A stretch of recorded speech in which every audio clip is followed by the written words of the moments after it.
Yan nga guys. Sabi nila yung pusa daw, mabilis daw yung kamay, tsaka mabilis mag-react. Ito nga, subukan nga natin to. Ito.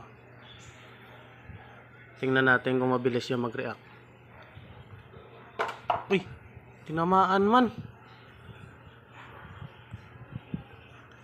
Pusa ba talaga to? Yan. Isa pa ulit guys. Pusa ba talaga to o tamad lang to? Ayan o.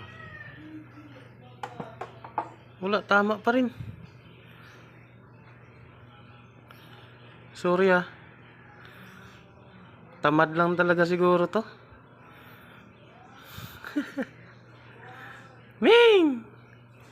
Ah, wala, tamad.